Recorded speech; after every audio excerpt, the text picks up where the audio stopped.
Yengbi de Papuna Mapu Sharatchandra Sharma big news ki Manung Taram no sitting say Manung ke topic say state of financial affairs service the name of the tang traum doida ngasi tang tra mangani ngasi degi nong mangan kalakan tang traum doida ekoi notice sama order ama thokre madudi principal secretary finance government of Manipur Rakesh Ranjanna adugumba thokpa order ne madudi tang traum doidagi haurakanda Manipur gi Maroina State Banks State ki Sarkar ki habit transaction sing kari sing Maroina CDA sing encashment permission CDA allocation and withdrawals from the MH 8443 habama 8449 hab accounts the labor paisa sing kari sing transaction sing se hojikle riba financial position na maram ore kanda athing ba pi habani sam hare kanda khara mayamna sum commonly khangnaba aduga Tanaba at the Harakana deficit Tawgi area, Donisum some Harakanda, Ujiki, Mamang the deficit kikari, Wapum later, and the Sarkar in Atawa, Mamangi Kari Sarkar, the deficit Tawi Wapum say, Hekagi the Dinate, Lai Wapum the deficit I Wapum say, Masiki Pibum see Karidagi Lakpano, the Sancta State revenue see whatever the Gira, Natragana, Santana Pasha, Tadarakpada, Santaki Sierra Singi Kari Singi Pasha, expenditure is Chati Chakraba. Chatti Chatkadova, Adugumaki Siar Sing say, Santa de Set Yorupada, delay to Unamaram Oregara, Natragana State Masamana, Financial Management, Soviet the Gra, Havagi, Batang, Zakuna, Kanadane, Lord Lankan Birba Sing Day, I get it into the Pabidi say, K. Radhakumar, Retd.IAS, Aduga Hanasu, Nasiki topics, Marilena Habitat, Additional Secretary Finance, Pubiramani, Ayana Tamora Takoma, Taram Noxari, Adutamora Takomagi, Oil the Lankan Birba Dr. Chinglen Maisnam, faculty member, Department of Economics, Manipur University, Chinglen Sutaram Nokchari, Chinglen Oigida, I can hit the Pam in the University, Aribam, Robindro Sharma, editor, Poknapham Delini, Tamoro in the Sutaram Nokchari. Yanan Base, Amorom the Hadith, Tabak, the Tobito Vidaba, Aduga, Ging, but the Damon Haya Mali, the whatever Aquamiam, Kitang, Senior Aduga, plus administrative experience, Harakanda, Tamon Han, Laksapta Tama, Maroyan Tama, Saki Deficit Wapum. Financial position lady of him say, kind of toy a swoop by what him delayed down. And the Kisamaroina, Sengdopi with the Sarkarki, Mike Day, Sengdopi with the November past week the Lakadava Adugumba Center, Sear Singi Lakada financial transactions say, kind of thing when a Madam Oregani, Madudi 14, 11, 19 that you have of Nidama, Yam Tunadi Pagalani have any Laila Duga Maroina orders Hoki Besina, 200 crores cross to Kibatare, Harakanda, financial position. 200 crore close to Gitanavahina, Puzzle Lapagi area, Dunitawa. So I did a Maro in Assistant Secretary Finance, private money, administrative experience, Tartar Lapagana Tamo, deficit financial position, Patavajatama, Kamai obligation. Deficit have a Wahishi decision under overdraft, I gave finance key. Okay, overdraft now. Can you get the lady she concept see public things to other even office the labor man, so much 10% clear with the Carly. Okay, though. She current financial position of the state number more than some higher the common man parliance directive, Shalitre, Shakai would think he happen. Shalitre is a hiding. I see a quick block coming up on Machang. I see the SBI Secretary branch the account Mahangale. I banking service in the pension lakpa, Mama lakpa, Pisha lakpa, cannot lakpa credit, and Kaitopo banking service, Lointorine. Like that, Union Government of India is over me. Magi banking service, Reserve Bank of India, RBI acts as the banker of the Union Government of India. Manipur state money, Assam state money. Delhi also is another state. The Moi issue banking service RBI natal. RBI natal is the condition of Malay. Madam Ding, SBI the labor personal account they pay hardly, but they in Lotoke have already Peter or she a pitcher or she to bounce to by na Kanutorknap. The state government of Manipur, India government must and as he puntara the Pishalatre and the Puntara Minimada, Yadri and Hybrid, childish. Administration is run out of Gumley. Yes. Maduna Maramoy na Quigi, Matam Krapi, Grace Berkra. I Peshasil Patsam Levni, Lupatsam, Tang Tranga, the lawyer. Other than you go ahead for 10 days, 15 days. masibu moina ways and means advances sign a toll alert o dio helabne alert o helabne ai pisa sil lorabne ai pisa lorabne adu nang numitarani his cannot talk 15 days to 20 days to agreement am le ways and means advance madugi agreement man sagi cannot do hek loibagi actually do the nang you go into the overdraft you go into the red analyze masi tarakani hai ba kaino masi marak sidan nangi credit to ko ba nangi revenue ka kai myam na hapchal lagadi nangi chapu du thangal hallo adu raga transaction se mu to ba yai hai tune danga sagi si administrative problem mo re sal itre kai ba thinge is the prajana wara work ka dori si am transparent we ba ba charge ga bhotit kai na lari expenditure se assembly ki da haraga speaker ki deputy secretary ki salary ga ji my charge ne which was not voted by the assembly governor ki keno ki lai ada moi da su ko ki voted expenditure lai charge expenditure ga di thing de ada ki revenue keno ki keno voted expenditure ga di thing charge expenditure ga di thing de ga haraga di yam no phajaba keno oina thoe da sidai si gai ai de si gai ai an to da medical advance thing medical reimbursement thing ji ana ban kari ai class 1 gazetted officer ne I should not go to Bombay have ya process cancer does not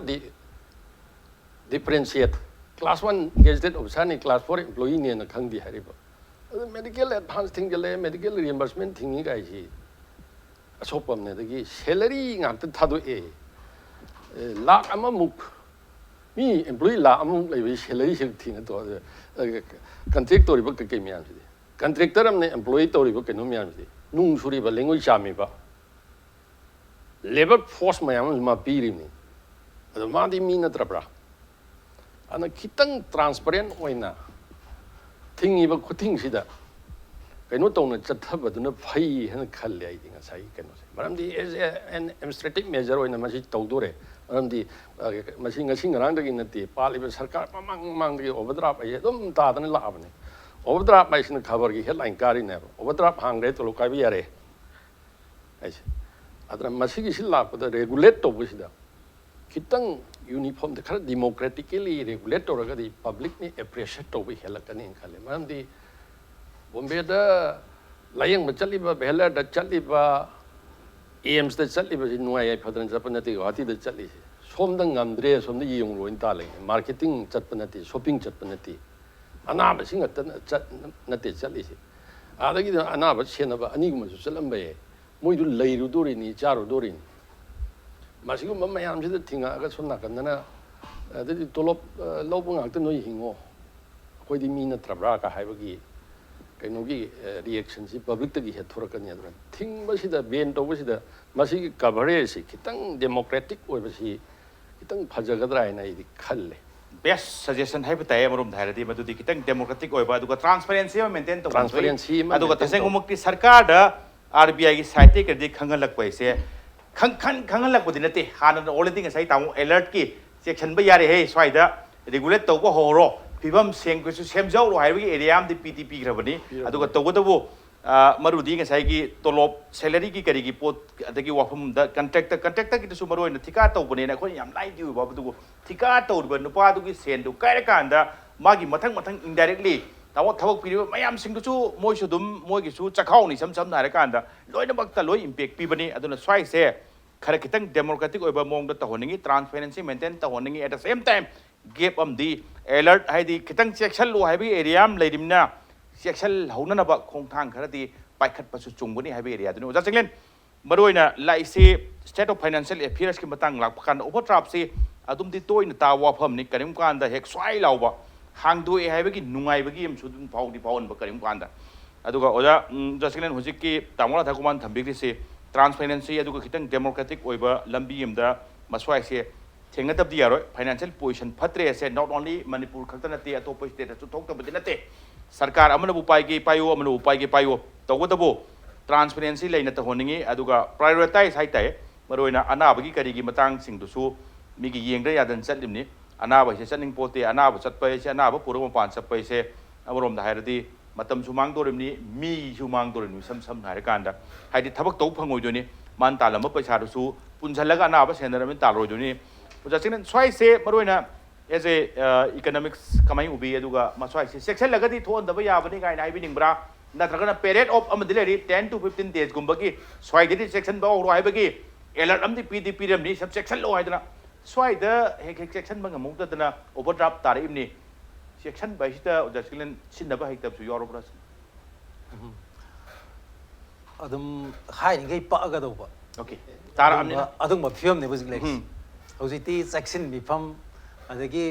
section hai ji yaw do so ya dre Manipur da sen thong gi matang do ro adagi magi lenga ki matang do ro lai ri ba samaj gi society gi lai ri ba film se da section bai si lo yaw re wa hai si da koi section bai si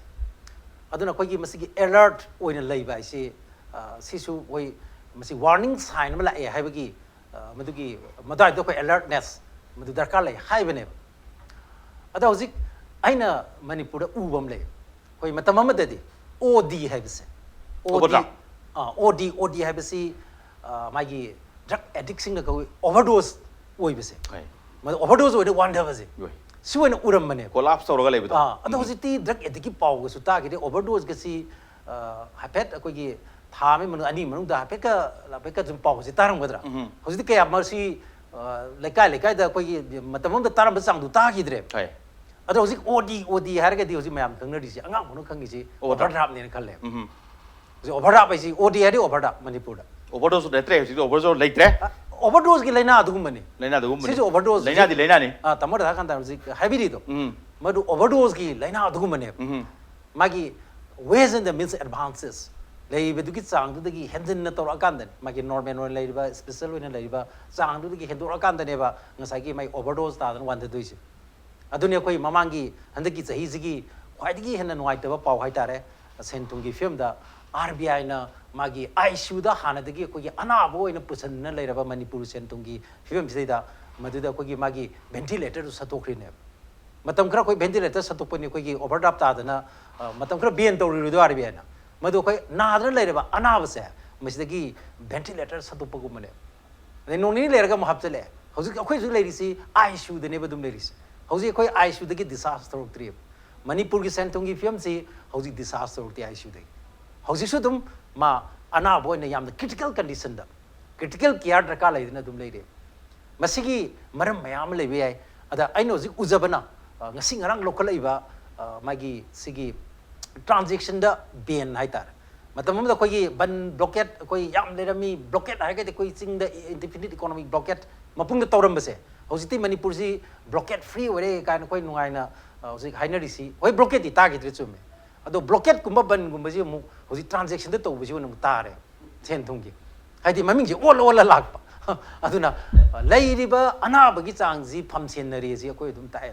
aduna phamchen na ba gi chang ji kaya kada yor ge bo mamang da thoki ba RBI gi ben du gi hak tak tne ba koi gi finance minister ji koi gi magi portfolio lok thok ne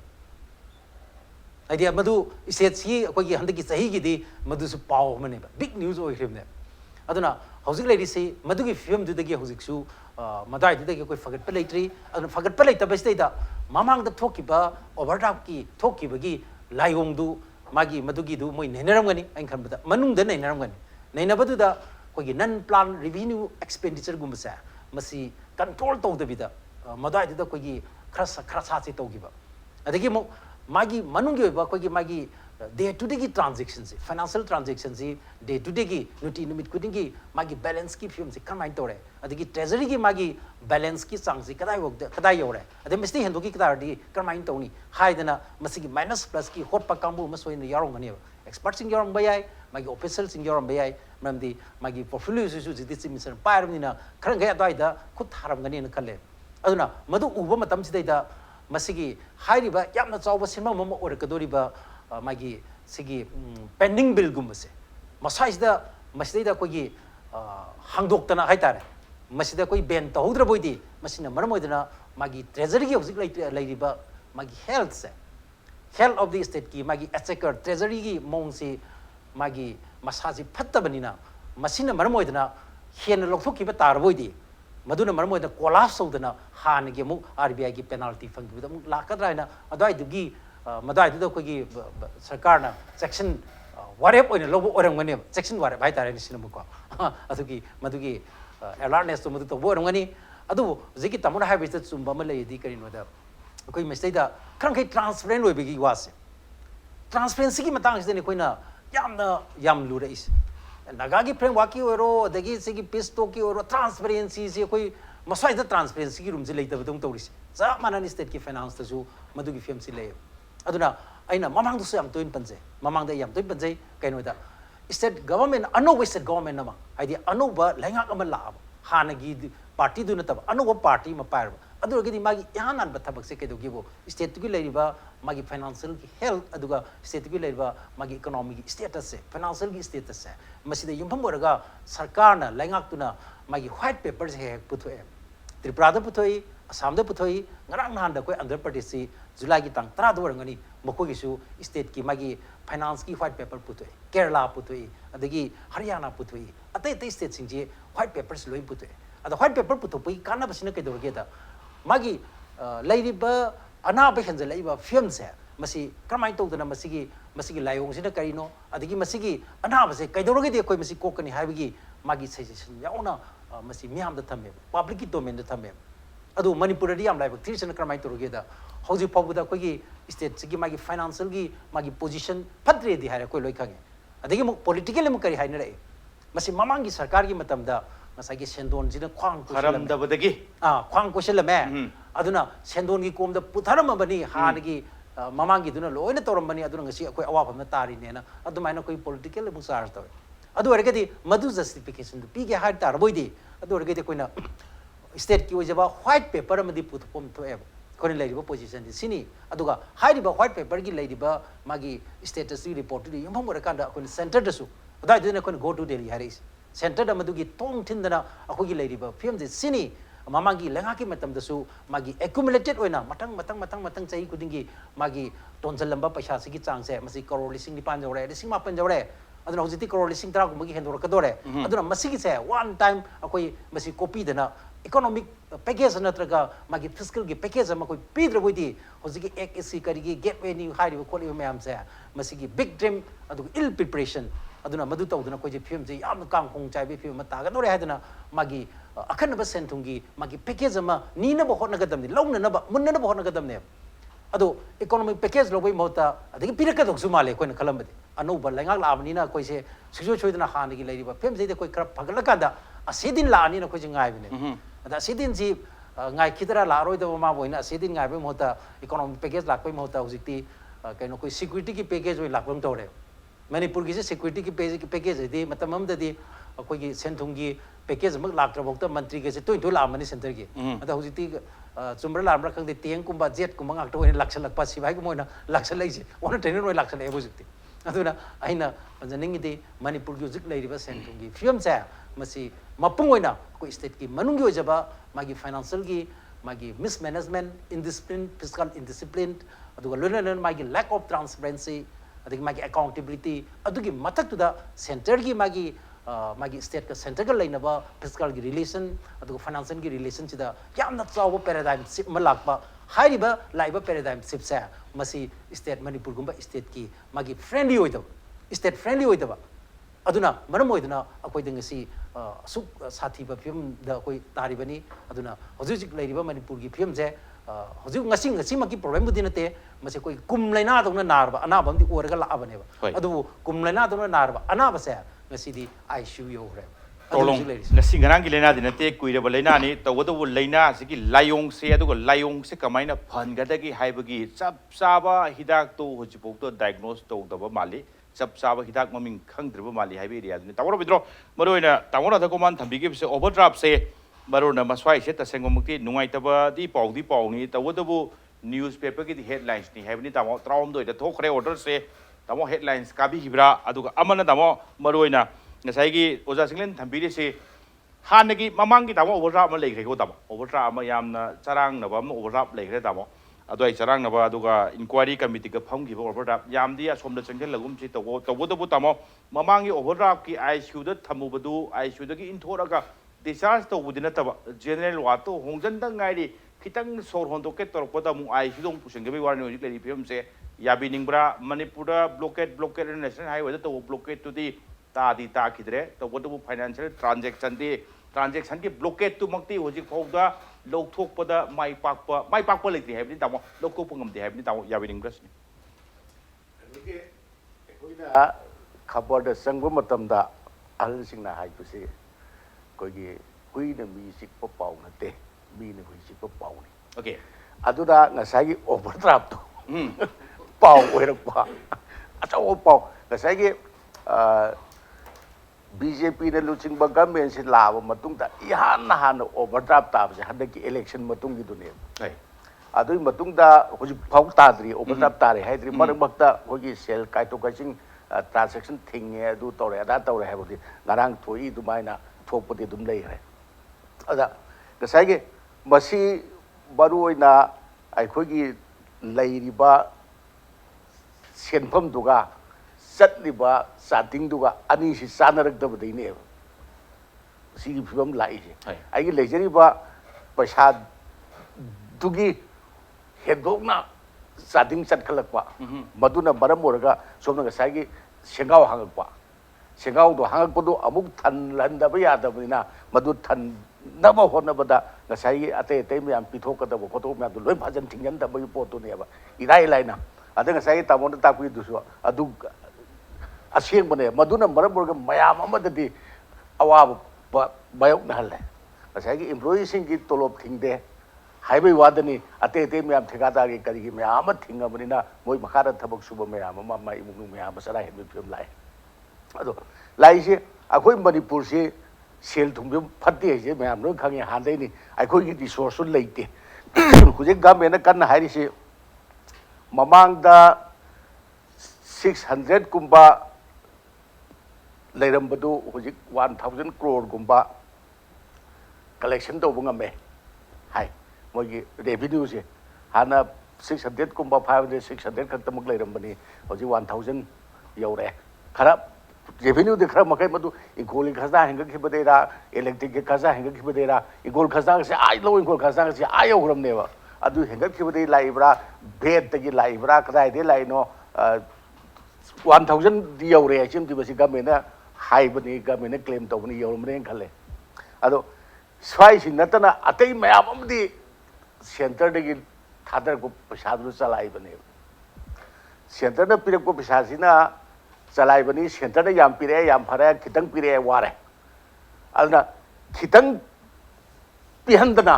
याम पिहन अब होनबम दिसंगे government Manipur government पारे बसिंगना ममांग की 14 finance commission दा फंगिबा पैसा दो अतै अतोप सम समना नागालैंड के येंगनबदा नागालैंड हेन वांगे नागालैंड की मिसिंग दगी मणिपुर याम हेली लम चाउजु हेली अदुगा नागालैंड जो मणिपुर दौना रिसोर्स लेबे स्टेट नत्ते मोय करी लेगे मोय मिडल रिसोर्स काम लेरा कई करी तौरदना लेतेबा अदु नागालैंड याम फंगे अदे हदगी 15 फाइनेंस कमीशन लाखोसु मोयना क्याम हेन फंगदोय नोइसे सिजो हंगनिंगाय ओय अखोय क्याम तानहिगे अखोय की गवर्नमेंट सिना लोय न पुनसे लगा अखोय सि पैसा अदुगी दरकार ओइनी अदु मसी पीबीयू हाइबत क्याम तानगे अखोय खंगदे मोयसु हाइदमिना अदु नागालैंड की याम साउंग तालेबा मोयदा हाइदोएबा अदु तानगरे क्या पिरके दो हेंग तारे अदु फाइनेंस 15 फाइनेंस कमीशन सिदा पैसा मति चाम पिरक अखोय कनु बोदि पीग्रे को कनोगे अखोय नागालैंड की कनोगे अखोय 7 पेज चना खरबे पीबा हो अखोय दि ममिंग योने सुम नेशनल लाइन ममिंग योने पीरे अदुदै पीरे को पैसा दि लौनु को यादने को यानबो पोतुदने लेरिसे अदु मथंगी अप्रैल दगिदि मसी पैसा ओने पीगदोइने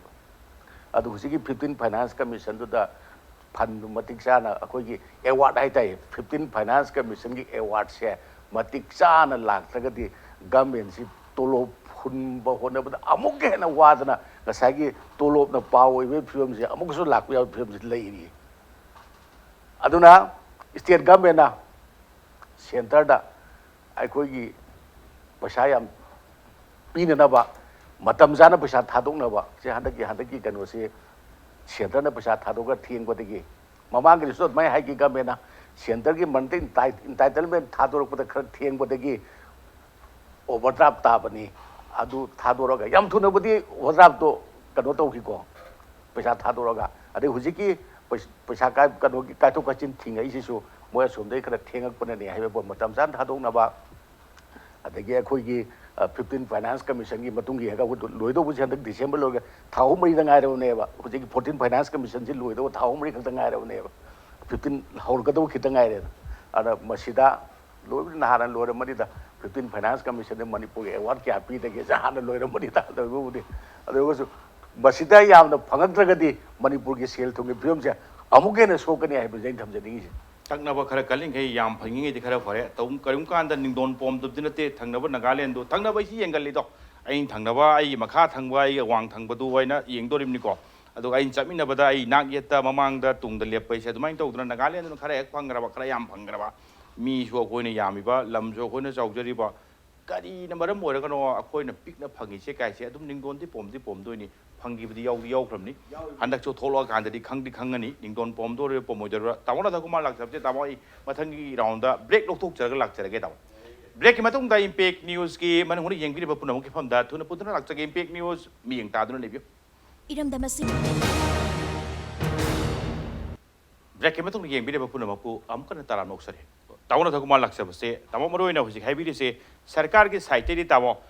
sengtokpa adagi maroina public ta thamai wafam je tamo maroina November 1st week ta lakpham thokpa center ki sponsor scheme sing kari ki tamo soin khala lera manen khale center ki sia 161 crore se matam chana thadorok tabna maram morakanda handaki maroina financial position se ta gi besagi achauba maram amani haibani atopati pandri ai tamo swai se kayamna justifiable oiba no haiba matamo si khaktana overdraft tahan bai se oidokpra aduga maroina tamo khandana bai tai swaisina adum isam chamba praja ingon de chingaga center su state su sarkar chap manabanina sen thumdi nungairani se tamo miyam gi wakhan di khanba potni aduga ngasai oja chinglen thambi bada fiscal relationship amdi leidoi ni center ga state ga gi marakta tamo swai da tamo mayamna khanarumba haidi center no para de dum state su nungairani haina khanba se maswai se pangchum chumoi maramdi management haiba ma still leidori adwai dudani financial affairs financial overdraft ki kari wapum laktoi che haibi wapum ni tamo kai thambinge simta financial management ki makhalo imponi maramdi center da just because of the fact that BJP lai khoi sida BJP lai pesa hena pirkani lai BJP pan ba gom mem lai Manipur su pi gre khoi what about us ai gi kaino duna justified oidraga di subi piro oi hari yes adale Andhra Pradesh ki pi gre Telangana ki pi gre Maharashtra ki pi gre why not us Manipur was a special package and PAC Nagaland makut thangal oidro Assam makut thangal oidro aduna de khoina tawribe approach to it should be reasonable and it should be justified missing yamaga su area chauraga su Nagaland na helak pai and the Nagaland is justified oiram khone hai Mizoram gi ga di si matang hi lak matan da expert ne kramai to prepare to kramai to how to approach kari han changa da ge masi gi si duna ne ina sarkar si transparency ma darkar lei hari si adagi khoi political angle dagi nataba BJP hek lak pasi dagi signal se dum pi grabane because they have done away with planning commission of India planning commission ai si India si uthai grabna that means tha khudingi lamba normal plan assistance special plan assistance ai su lakh hidrabane ahoba ma dum lakh grabane Madam Kari makeup to the case in Matam to the case, we have to be well prepared to go down there. I think planning commission would hire I know 200 some nang saure nang 200 have any. Are they near River India hit the giddy pang the near of Peter Piragado India itself is not a rich country. Scheme Mamatoge Haini 80-20 75-25 60-40 in it Harakanel. No state shares put over Harakanel 10% people in later. As in Takodi, India itself see Yamna Pesayam Piva, Nayam Kunbukanunati. Then there is a strong argument against Kanudala. No in a central shares pishan and a state man in some talk and a tamamni. Tendo Kundokadoni. Centrally sponsors Kim Kadopidorino. When the people talk with the big hall, let them decide. I have a group of lady, economist group of lady. The doors, the Kaji Pidnale. See, opinion is can do 80% put on 20% put on 20% put on the 10% put on the state matching share. My Pekala issue over the years. Camyamagap. Central share Tador put the thing guys, the lame excuse me. Okay. Central Share Thadori fund has been utilized for the purpose for which it was released. Yes. You see in big low. There ends the matter. I think November do be September do be the late Thadori have later have. As a paper the grade is in UC Pingham the Vikia Legi. CSG report the young than the Kialegi. I don't know, Masigum Burke, I know she talked the other late release of fund guys. Financial Act RBI Eki Makadani, Chalaya is going to Matandro Canal the service lane. I have been there for 1 decade and a half Kumbalera finance. 15 years almost. Almost at the first working day of every month without any if the first working day happens to be a holiday, next working day of the Thador air. Was a key lady book and see that the 16th of every month the Thador air have. The curry Thador thing in Ugai, it has to be explained, it has to be justified. Prajana convinced of you, transparency which he had. Regulation the management the country in November month chicken with the Sorapa 410 gum the Tulop the Chali paper the Louis Irvani. And November getting Ningo Jacob is big here. And Anirak Pepsi Tulop Anirak Tobuki and Umla Amuni. 410 into 2, 820, they fall on higher credit. And the Sigma is the line of thinking is that if I pay for Ningo Jacoba, he me secular state, it gives people even talk through. Christmas ki should be from Tokro. And then Siki Toraga, I'm a Tokro or get the Amy I'm seeking on Gadra. Madunga Moida day she should talk. Have a peak and period Sigumbasi, say administrative steps, Sigumbasi, right step and alone. Say, Pashaki Pibumsi, and Patrabaka no that. And the Pashai Pibum Patabai, Pagana method, any solution and any company. Sam Talo revenue and Hangalo. Control expenditure control to have other Taliban and Logi Hingung Kasnas no way apunti. Ijamirabona Idam hearing though. Social welfare concept of the state Silayaba. I think Sarkas Mong Yum the Hoba in Golda Moropambi Cam Chawi in Chile Edo. Longing and Apollo Luria Pontiado. State Sigi Logi Hingon, low river can say. Sina collection staff, revenue inspector, Gilada, process Harva Mumang with Tulop. People can arrive. I don't think. Subdivision collector ki lady ba office में हमसे collection staff की तो लोग में हमसे थाम तो क्या चक्के तो मैं क्या खोंगे PWD ना कनो में हम शारी ने water में हम सीधे की revenue क्या हम लाके अदो quarter में हम तो की maintenance की repairing तो भी चाहिए हम तो क्या चक्के revenue की कनो से मैं कोई तो पूरा नील ने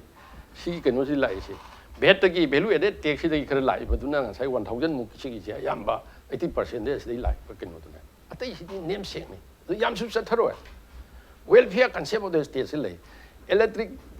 Electricity is powers on the layer.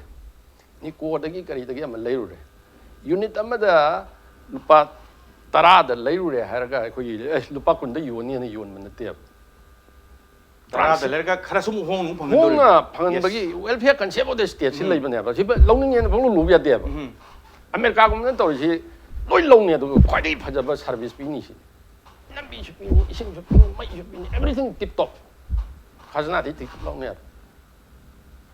Cannot be on the welfare concept of the state. She, I give Mota India, the Huzik should prevalent or in low.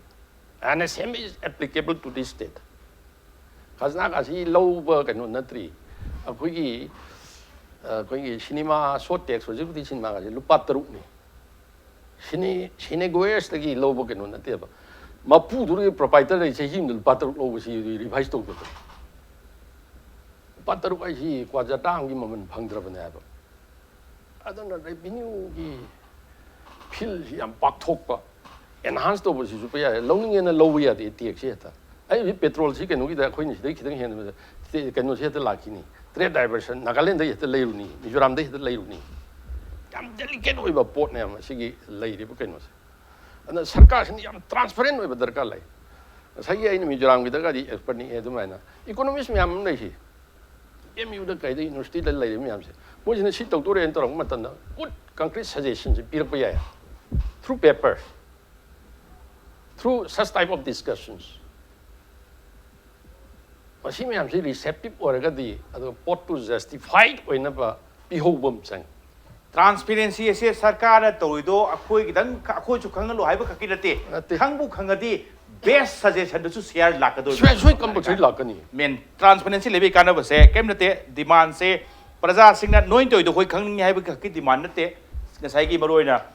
Share opinion ꯀꯔꯤ ꯀꯔꯥ ꯕꯦꯁ ꯁꯖꯦꯁꯟ ꯁꯤꯌꯔ ꯂꯥꯛꯀꯗꯣꯏꯅꯤ ꯑꯗꯨ ꯑꯦꯔꯤꯌꯥꯗꯨꯅ ꯇ꯭ꯔꯥꯟꯁꯄꯦꯔꯦꯟꯁꯤꯁꯦ ꯋꯥꯟ ꯁꯥꯏꯗꯦड ꯅꯠꯇꯦ hall ꯉꯁꯥꯏꯒꯤ boat ꯋꯦ ꯑꯣꯏꯔꯛꯀꯗꯣꯏꯅꯤ ꯑꯣꯖꯥ ꯆꯤꯡꯂꯦꯟ ꯃꯔꯨꯑꯣꯏꯅ ꯍꯧꯖꯤꯛ ꯂꯥꯛꯏꯁꯤ generate revenue ꯍꯥꯏꯕ ꯑꯃ ꯌꯥꯎꯔꯦ ꯏꯁꯝ ꯁꯝꯅ ꯍꯥꯏꯔꯀꯥꯟꯗ ꯔꯦꯚꯤꯅ꯭ꯌꯨꯗꯨ ꯂꯥꯛꯑꯒꯁꯨ ꯑꯦꯛꯁꯄꯦꯟꯗꯤꯆꯔꯗꯁꯨ ꯑꯃꯨꯛ ꯆꯞ ꯆꯥꯅ ꯐꯖꯅ ꯔꯤꯒꯨꯂꯦꯠ ꯇꯧꯗ꯭ꯔꯗꯤ ꯇꯥꯜꯂꯤꯗꯨꯉꯥꯏ ꯍꯣꯔꯣ ꯆꯠꯂꯗꯤ ꯑꯗꯨꯝ ꯄꯥꯏꯗꯤ ꯂꯩꯇ꯭ꯔꯦ ꯔꯦꯚꯤꯅ꯭ꯌꯨꯒꯤ ꯃꯇꯥꯡꯁꯤꯃ ꯁ꯭ꯇꯦꯠꯀꯤꯁꯤꯃ ꯑꯣꯖꯥ ꯃꯃꯥꯡꯗ ꯑꯗꯨꯝ ꯊꯦꯡꯅꯔ ꯂꯥꯛꯇꯤ ꯂꯥꯛꯑꯕꯅꯤ ꯔꯦꯚꯤꯅ꯭ꯌꯨ ꯃꯇꯥꯡꯁꯤꯃꯇꯪꯒ ꯐꯒꯠꯍꯟꯕꯁꯤ ꯀꯗꯥꯏꯗ ꯐꯒꯠꯍꯟꯕ ꯌꯥꯗꯣꯔꯤ ꯍꯧꯖꯤꯛ ꯐꯥꯎꯗꯗꯤ ꯃꯗꯨ ꯋꯥꯈꯜꯗꯗꯤ ꯂꯩꯗꯤ ꯂꯩꯔꯕ ꯉꯁꯥꯏꯒꯤ ꯐꯥꯏꯅꯥꯟꯁꯤꯌꯦꯜ ꯄꯣꯖꯤꯁꯟ ꯀꯃꯥꯏꯅ ꯐꯍꯟꯒꯗꯒꯦꯁꯦ ꯇꯥꯃꯣ ꯔꯥꯙꯥꯀꯨꯃꯥꯔ ꯊꯝꯕꯤꯕꯗ ꯐꯤꯕꯝ ꯑꯅꯤꯁꯤ ꯂꯩꯔꯦ ꯖꯦꯅꯦꯔꯦꯠ ꯔꯦꯚꯤꯅ꯭ꯌꯨ ꯍꯥꯏꯕ ꯑꯃ ꯑꯗꯨꯒ ꯔꯤꯒꯨꯂꯦꯠ ꯑꯦꯛꯁꯄꯦꯟꯗꯤꯆꯔꯗꯨꯃ ꯌꯥꯝ ꯁ꯭ꯇ꯭ꯔꯤꯛꯂꯤ ꯃꯦꯟꯇꯦꯟ ꯇꯧꯕ ꯑꯃ ꯆꯪꯒꯅꯤ ꯍꯥꯏꯕ ꯑꯦꯔꯤꯌꯥꯗꯨꯅꯤ ꯑꯗꯨꯒ ꯁꯦꯟꯇꯔꯗꯁꯨ ꯆꯞ ꯃꯥꯟꯅꯕ ꯄꯥꯔꯇꯤꯅ ꯄꯥꯏꯕꯅꯤ ꯑꯗꯨꯒ ꯁ꯭ꯇꯦꯠꯇꯁꯨ ꯄꯥꯏꯕꯅꯤ ꯄꯩꯁꯥ ꯅꯨꯡꯉꯥꯏꯔꯅꯤ ꯀꯥꯏꯅ ꯊꯥꯏꯅꯒꯤ ꯋꯥꯈꯜꯗꯨꯃꯗꯤ ꯊꯥꯗꯣꯛꯄꯤꯔꯣ ꯃꯗꯨ ꯌꯥꯝꯅ ꯌꯥꯝ ꯀꯩ ꯍꯥꯏꯅꯤ ꯑꯣꯔꯊꯣꯗꯣꯛꯁ ꯑꯣꯏꯕ ꯍꯥꯏꯕ ꯋꯥꯈꯜ ꯍꯥꯏꯕ ꯇꯥꯔꯦ ꯑꯗꯨꯒ ꯀꯔꯤꯒꯨꯝꯕ ꯀꯥꯟꯗ ꯆꯞ ꯃꯥꯟꯅꯕꯗ ꯁ꯭ꯇꯦꯠ ꯑꯃꯅ ꯂꯝꯁꯨ ꯄꯤꯛꯄ ꯃꯤꯁꯤꯡꯁꯨ ꯍꯟꯊꯕꯗ ꯈꯔ ꯍꯦꯟꯅ ꯐꯪꯉꯤꯒꯁꯦ ꯌꯥꯝ ꯇꯛꯄ ꯀꯟꯕ ꯅꯤꯡꯉꯥꯏ ꯀꯟꯕ ꯉꯥꯛꯀꯤ ꯋꯥ ꯅꯠꯇꯦ ꯗꯤꯃꯥꯟ ꯇꯧꯕꯗ ꯑꯦꯅꯨꯋꯦꯜ ꯃꯣꯏꯅ ꯇꯥꯜꯂꯤꯕ ꯕꯖꯦꯠꯇꯣ ꯐꯖꯅ ꯔꯤꯖꯅꯦꯕꯂꯤ ꯇꯥꯜꯂꯝꯒꯅꯤ ꯏꯁꯝ ꯁꯝꯅ ꯍꯥꯏꯔꯀꯥꯟꯗ ꯑꯗꯨꯅ ꯐꯪꯕ ꯑꯣꯏꯔꯝꯒꯅꯤ ꯑꯗꯨꯋꯥꯏꯗꯨꯗꯅꯤ ꯑꯦꯛꯁꯄꯔꯠꯀꯤ ꯀꯔꯤ ꯀꯃꯦꯟ ꯃꯌꯥꯝ ꯆꯪꯉꯤ ꯍꯥꯏꯔꯤꯁꯦ ꯍꯥꯏꯕ ꯑꯦꯔꯤꯌꯥꯗꯨꯅꯤ ꯑꯣꯖꯥ ꯆꯤꯡꯂꯦꯟ ꯃꯔꯨꯑꯣꯏꯅ ꯑꯦꯛꯁꯄꯦꯟꯗꯤꯆꯔꯒꯤ ꯅꯠꯇꯦ ꯐꯥꯏꯅꯥꯟꯁꯤꯌꯦꯜ ꯀꯩꯅꯣꯒꯤ ꯄꯣꯖꯤꯁꯟ ꯐꯝ ꯁꯦꯟꯇꯔꯅ ꯐꯅ ꯄꯤꯒꯦꯔꯥ ꯄꯤꯔꯣꯏꯔꯥ ꯑꯗꯨꯗꯤ ꯄꯤꯔꯛꯄ ꯌꯥꯏ ꯄꯤꯔꯛꯇꯕ ꯌꯥꯏ ꯑꯗꯨꯋꯥꯏ ꯑꯦꯔꯤꯌꯥꯗꯨꯃ ꯈꯤꯇꯪ ꯑꯃ ꯊꯝꯃꯝꯃꯀꯥꯟꯗ ꯖꯦꯅꯦꯔꯦꯠ ꯔꯦꯚꯤꯅ꯭ꯌꯨꯁꯤ ꯑꯣꯖꯥ ꯆꯤꯡꯂꯦꯟ ꯍꯧꯖꯤꯛꯀꯤ ꯂꯩꯔꯤꯕ ꯁ꯭ꯇꯦꯠꯀꯤ ꯐꯤꯕꯝꯁꯤꯗꯩꯗ ꯀꯔꯥꯏ ꯐꯥꯎꯕ ꯑꯣꯏꯊꯣꯛꯄ ꯌꯥꯏ ꯌꯦꯁ ꯑꯣꯖꯥꯅ ꯇꯥꯃꯣ ꯔꯥꯙꯥꯀꯨꯃꯥꯔ ꯊꯝꯕꯤꯔꯦ ꯔꯦꯚꯤꯅ꯭ꯌꯨ ꯑꯁꯤ ꯈꯣꯝꯗꯕ ꯑꯦꯔꯤꯌꯥ ꯃꯌꯥꯝꯁꯨ ꯂꯩꯔꯤ ꯏꯁꯝ ꯁꯝꯅ ꯍꯥꯏꯔꯀꯥꯟꯗ ꯃꯩꯒꯤ ꯑꯃ ꯐꯖꯅ ꯈꯣꯝꯃꯦ ꯎꯔꯦ ꯃꯩꯒꯤ ꯕꯤꯜꯂꯨ ꯄꯨꯊꯣꯛꯇ꯭ꯔꯗꯤ ꯇꯣꯂꯣꯞ ꯀꯥꯏ ꯌꯥꯗꯦ ꯀꯥꯏꯕ ꯐꯤꯕꯝ ꯂꯩꯔꯕꯅꯤꯅ ꯑꯗꯨꯋꯥꯏꯗꯨꯃ ꯌꯥꯔꯦ ꯏꯁꯤꯡꯁꯤꯃ ꯏꯁꯤꯡꯒꯤ ꯁ꯭ꯋꯥꯏꯁꯤ ꯏꯁꯤꯡ ꯇꯥꯗꯤ ꯇꯥꯏ ꯇꯧꯕꯇꯕꯨ ꯅꯣꯡꯇ ꯉꯁꯥꯏꯒꯤ ꯆꯥꯡ ꯅꯥꯏꯅ ꯃꯗꯨꯋꯥꯏꯗꯨ ꯇꯦꯛꯁ ꯂꯧꯈꯠꯄ ꯈꯣꯠꯄꯁꯨ ꯂꯥꯛꯇ꯭ꯔꯦ ꯇꯦꯛꯁꯇꯨꯅ ꯂꯧꯗ꯭ꯔꯕꯅꯤना ꯇꯣꯇꯤꯗꯨ ꯐ꯭ꯔꯤꯗ ꯐꯪꯍꯜꯂꯕꯅꯤꯅ ꯑꯩꯉꯣꯟꯗ ꯉꯁꯥꯏꯒꯤ ꯑꯣꯅꯔꯁꯤꯞ ꯐꯤꯂꯤꯡ ꯇꯧꯗ꯭ꯔꯦ ꯅꯠꯇ꯭ꯔꯒꯅ ꯑꯩ ꯇꯦꯛꯁ ꯊꯤꯔꯤꯀꯣ ꯍꯥꯏꯕꯒꯤꯁꯨ ꯃꯣꯏꯗ ꯂꯤꯛꯁꯟꯕ ꯂꯩꯇ꯭ꯔꯦ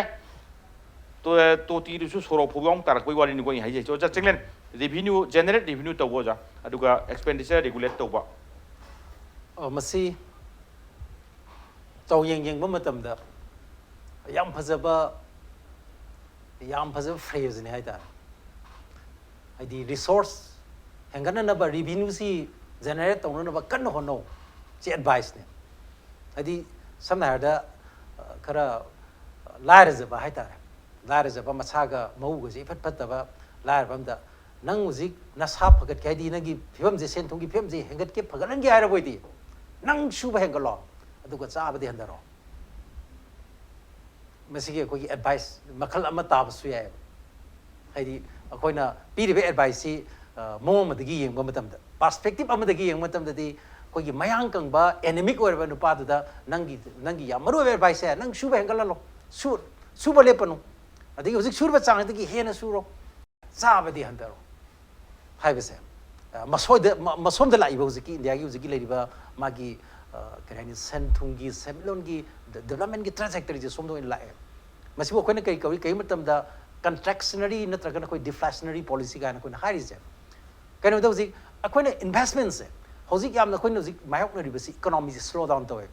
ꯏꯟꯗꯤꯌꯥꯒꯤ ꯏꯀꯣꯅꯣꯃꯤ ꯑꯦꯖ ꯑꯦ ꯍꯣꯜꯁꯦ ꯃꯣꯏ ꯍꯧꯖꯤꯛ 5 ꯇ꯭ꯔꯤꯂꯤꯌꯟ ꯏꯀꯣꯅꯣꯃꯤꯅꯤ ꯀꯥꯏꯅ ꯍꯥꯏꯕ ꯋꯥꯅꯤ ꯑꯗꯨꯗꯤ ꯌꯥꯝ ꯑꯆꯧꯕ ꯑꯩꯈꯣꯏ ꯕꯤग ꯗ꯭रीम ꯑꯗꯨꯗꯤ ꯑꯩꯈꯣꯏꯒꯤ ꯀꯔꯤ ꯍꯥꯏꯅꯤ maximum ꯚꯥꯁꯟ ꯂꯩꯗꯨꯅꯦꯕ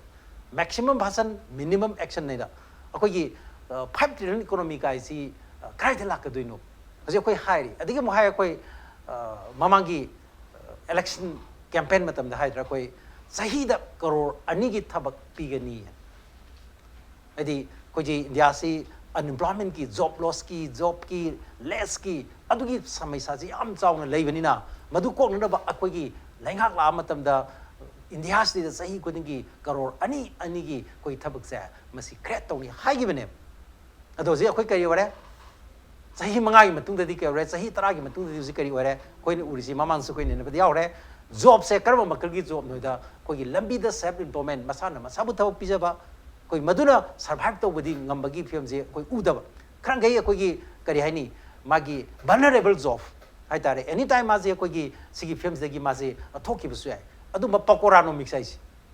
pakora lami de pakora ro besi ko na pakora no mix are mapan da di pakora no mix ya bam chale ai koror ni ki thabak si lambi da ko gi naharol sing na thab phung da educated unemployed youth sing na educated unemployed youth hajarin ko hari se moi sini ko thab yam phang da awa bo ri se ada makoi sing da lambi da pakora yom be se sini pakora no mix ya masi ki khutang da ko no 5 trillion economy la ka do se de manipur gi da ha ga isu mi ngi momo no mix hagadra khoi thongan khuding do jiti momo gi kanu si tawre eba ko self employment pi na harm ain khale o manipur da khoi momo no mix ne chana dore hojik si manipur sarkar gi sikar mai to ge da sel tum gi fem ji phatra bani na hojik ke tawre thabak lo su employment su ban tawre adi hojik khoi gi accept khoi gi nangi security na trage health ki ada adi da khare exam tawrong gadra adu hojik gi thabak su lo dra bane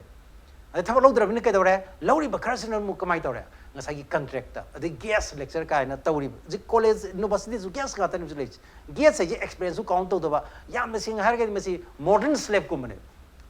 ko ye modern slave ai tare ko aji ano makal gi matamam da har ba ko gi bonded level ka ba lo ju sinai adi amana ko gi matamam gi leram ba do modu ko modernize ro ka lak pa adu ba gi thabak ne ba ji toris magi experience su count to roi adi tung ko ni gi kadong bok to du nu ji ma ji khangam adi outsource to bi aduna hojik lai ba koi vacancy me am je fill up to debi adum bagi masha marks dai da koi gi educated unemployed youth me am si kamai to ge da koi gi thabak che sum phangjalak tar bina to chal bi es bar oisale aduna hojik employment exchange masa mak se hojik unemployment exchange all abne anu sentung gi phim je kham thengna phim je so bani sida de khoni am maru odi sa masi investments ya ning ti jana to bam change investments hadi khoi sigi कोई करी है नहीं लाइरी बे economy slow down तो रखते ना economy recession थोड़ा बड़ी heavy dose of investments है मसी मस्त ने बुक मतलब then कोई ना नसागी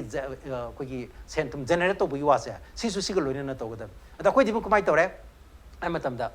मणिपुर की रेवेन्यू से हेंगल बे दम ता मोई तो रिसी जीएसटी से जैसे लाखों तब से कोई गली से मशीन म्याम से जो नुआई हलनी आदि कंज्यूमर सिंह से ओंबा ममलदा पोस्ट सिंह फंगनी अदुगा लोने स्टेट की एसेकर द सु पैसा जी मसी याम हेन जनरेट तौदना स्टेट की एसेकर द पैसा असोबा सेंबम फंगनी ना कोई खन बने यस आम बा होरपा मतम दुदी हान सुलो लोरम द्रबनिना आम बगी होरपा मतम दुदी कर फंगमे अदो हौजिक हंदे की सही देदी इंडिया गवर्नमेंट सु नियरली 2 लाख करोड़ मुकी चांगी प्रोजेक्टेड टू गिव शॉर्टफॉल ओइदना हौजिक से GST is misfire or GST is a misfire or Manipur is Madu soin token. And was it GST Laiba Karduna Koi Yam Nuiva Pawnena, my higher gasu, Zik Dukan Masa Pamiba, the Larana, Krakra, Mayavana Pamiba, Ponabazargi Dukan, into the work the Ayanan, put it again in some moment the Karihagi was out with the put it on the dre, with the Dukan Williams. Had the Dukan Yano Yol Evosi. Pom jole dukan jole adu economy si ang makali awa phim de music ladies adi music ke dore chauna lakpa ngasagi macha masu khra magi tax ki khomjar matam da ngasagi shortfall leiba khra haitare adi khomjar mam thokki thokpa chang project tu gi yobungam da bagi adu asoiba leiba duma lejang rekwa adu nataba ama yam chauba khudak ta lakpa ya ga do si moin khan basi hojik state government khali si join khan bada lottery se GST ke matung da moin khali se lottery ne हम मखल मरम जुआर निको हाइदी film जे ससर लत्रदी मीसिंग जे जात की वासी तोरकदोरी ने होय lottery से तौदी हाबदि नेते टॉप स्टेज तो अना लॉटरी से की चाहिए रुपा करोड़ चाम लाकनी हाइदना ममांगी बजट की मिफम देदा लौथोई मसी मत होनो होननी अदि अनिस तुम के दोरे कोई गंजा की सुम तो इकोजिक से तसेंग तौनिंग बदि एन खरम मोइसी ngसागी यूसिने यूसिदि मोइना खनबदा वान्स युगी अथिंग बजे लौथो अबोइदि मसीना चाहिए में रुपा करोड़ लिसिंग ममो की चांग से मसी लाकनी न खंजबने दु लैरिबा फिल्म सिना मरम ओइदना हौजिक से पाक तो बंगमदे अदु खर खरा कोगी ममांग दंग लोलदि मनिंग दंगदा कोई चंगोइना खर खरा कोगी यानसन बे यु योन गनु यानसन बाइसी एडल्ट्रेट तौबा कोई यूसी नतब असेंग बे यु ओइना थकपने हेना फनी काइबगी अदम द कैंपेन जो चंगल पंग तोरे अदुना आइना थमजनिंगिदि हौजिक से स्टेट सिगी मागी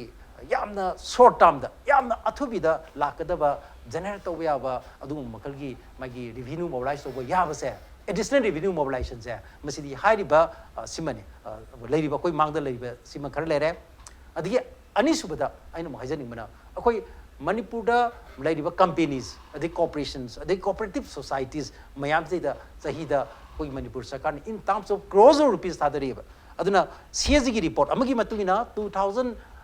say 18 bauta mamangi last koigi 5 years da ina ama holagi jeng moi si jeng matam kamai to geda changchatta crore chamaga homfu dagina crore chamaga hundraga nipan se sibuki changji thadharame ade crore chamaga hundrate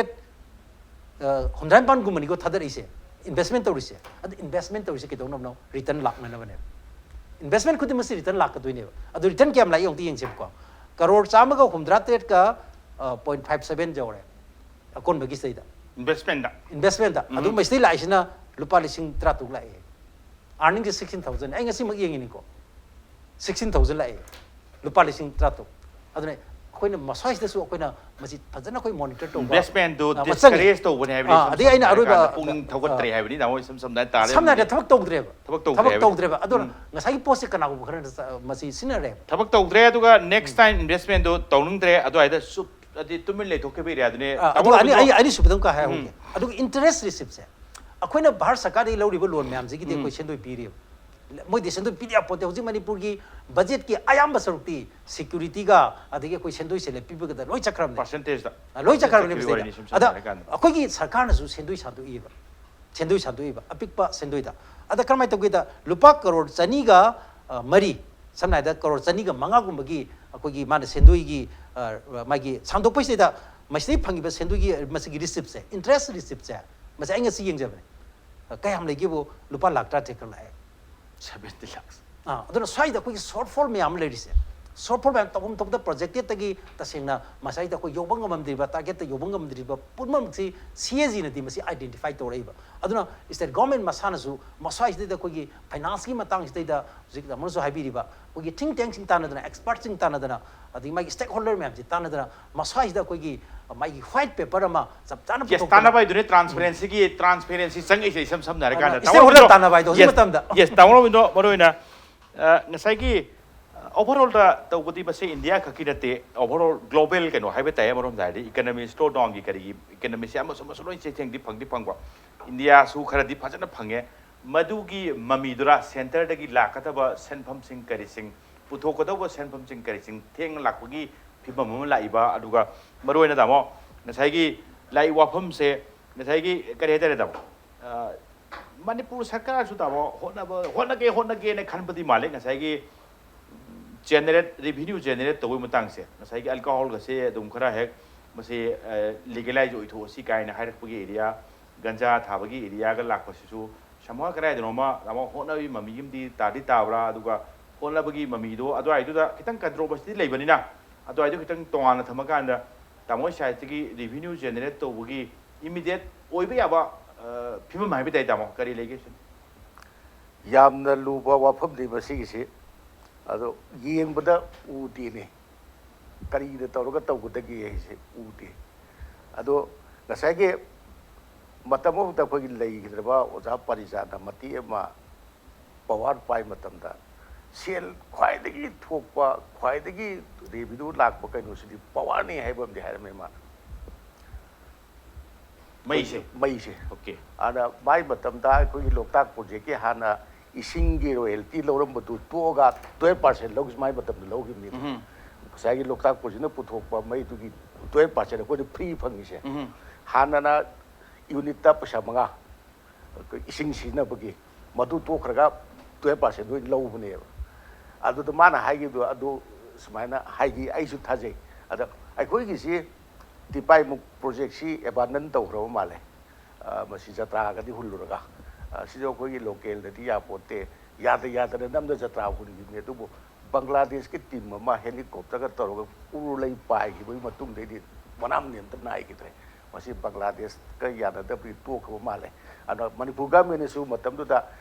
masi ya ma sa tau jo po dum khak ne ba masi gi free share phang ga tu mathak tu da manipur ga me 5% gi share ju yaw bu ne 1500 ki megawatt 1500 ki projection oi ba matam da akhoi gi manipur da phang ba ya free share se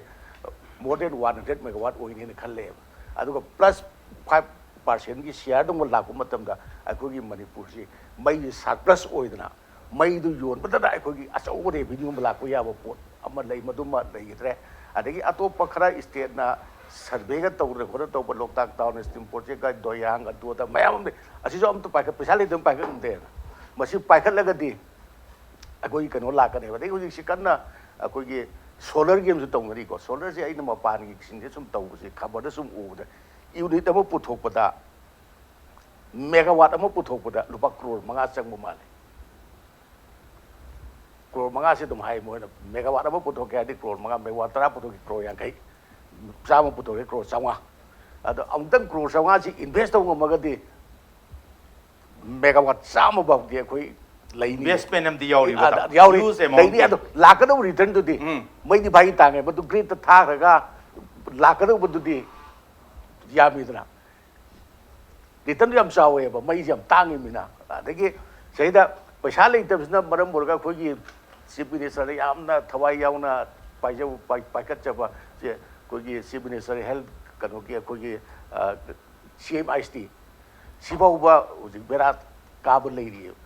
imperial da hospital salure purga ai sina ye yaro ai ya hane pisa pito ke do pisa piu da tri ye mo he pai le te do pire adagi pharmacy hangara na kan to pharmacy ki pisa pito te pharmacy hidan pu ya da koi le da pisa puto le bi le re ara 73% ko enrollment si loi re ta yam yaw na ro ne do jo hoji ki potol si pisa le do ne pisa le tok pito ga tok pisa le pito ga ne so do si bok sung bo me ya ke pelo ya film su lai na sai ki basi expert sing toroga khanna raga moina warep lo bu chu male we ma puthok pop di ma thu ta kai da thadar ga kari toroga ai khoi economy se sa ho kat ke se kanon BJP er dusing bano bu gamis lak pa aham gi shanghai festival da akoi gi international gi kanota khoi gi achau ba kanoma conference ba toroga Maduda hai mayam le dane Tata company na adu thadarani adu kai da am thada da male wa yang investment ngang ki ba adu ko poro ne da udu eri ta wala da kuma loji lo shalap ne ta mo ai ta mo da min dang ta mo da loning ise kai no ha kan ta mo investment se yam saung to bi di sector ko dimak se loi na ba kai ta ta mo matu maman kanu hai ta ta mo yam king law wei do loi thabak to bo dong ngai ba ta mo like question from where the big investments comes kai de lak toin tamo kanan dan da toino aduga immediate revenue generate to we our state ki projects encouraging tamo khang mole le kita hai bi ro tamo no ki the lady si pot si cannot specially trade if we don't have money we have to make money borrow to tai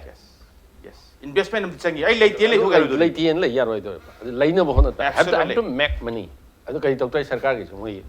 open market borrowing is pup da ne investment si kari jaga da tor ka maximum return si lai da ke si khan bata ba second financial angle lai ngak ti yeng bra kai num tor sarkar si financial analysis yam na kai no ne si lupa cham ma tor si dai si lupa cham yang kai la oi si kan de ai no som chak ra ba economy angle lai tok ta sai temple ma sa ba matam da return lai roi aduna magi Hong Hambam kai mapan thopum kai kano to social kano ma lai do adu yeng ga do ma salai tie na recruitment do sum sahi tara to ga di at least academic year am mayam tholai bu mayam di sahi tara mangal ni adu brain drain la kani IIT graduate America chakip maina kyam nyam ge khoi chakri je uji Pune da Mumbai da Bangalore da Delhi da lai bu kano si chide hen do London da Canada da lai si kyam nyam ga ba it is some sort of a brain drain financial angle being out the ying bid of overall impact of the ying. Why they lose human resource? Yes, up a credit to mode of Sayareva. Me jamly would you mean manga? Yamna kind of sharp over manga or solution as you put her. Masiki angle say yam ying hunting overall. Financial analysis the gida. Ba manga investor patri lak to Canada.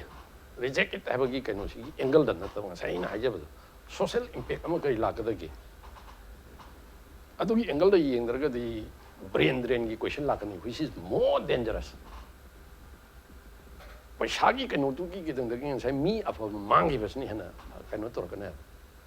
which is the Patabang to some same class can know how to lay already. First class can do something by token.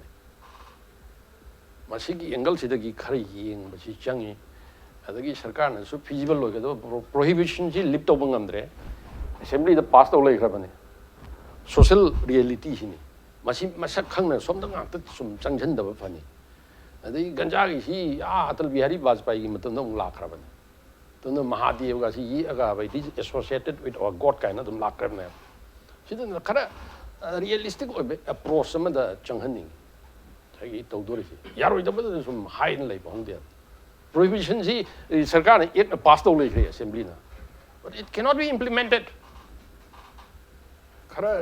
financial angle dang akta yeng de busu yaro social angle de yeng bu sangani si yam chang brain drain ne sina amu hena madu ne hena kudong ke tholakani aduga maroi na paisa leite na lepaga leipti yaro mang da ta do rim karai denom torokanda pura kanda aduga akhang ai myam tanana kanda risk amadi log tare phana ba lobo risk ne lobam thoi madwai gi position madwai gi ke hitare lohoning ba gi area du ne leadership amoina yam tien am ta heu pu base कोई मथंगी दा next की कोई discussion में दा state government की खुद दा पूब की हक लई ब्राइस पोनिंग में अमाउंट पूब या ब्राइस है बस कोई मथंगी ngasi di matam sin nangaroi aduna masai da koi ek on gare dakro koi kerala di matam mo ki draconian act manipur da fiscal responsibility and the budget management act hai FRB act hai sigi matungina koi fiscal road map sem gare aduna state na magi apun ba sahi gi magi GST bisa sidagi koi gi 3% gi matak da puruk taragadi madu aya da percentage kya pu ya ya di kai si koi krai bu ya da bi area am laki lakuri yes ado jachile mathang round puruk na bhon jage maram de financial se yam achu ba machalam hai tai marom da tawon Radhakumar adu jachile adu tawon Robindro ngasi impact news du lakbi ba du ngasi gi manung hona se mapung phan bigui dam te losalak pudi kai khonu jere guest o mapo amuk kan thagat jari ngasi gi damang ta impact news gi manung hona tang chilo sanjana batan jai role adu lamdam sita tholiba thodo wa thok kya gi marik chumba report ke damak impact news mi yang ta du na lebiyo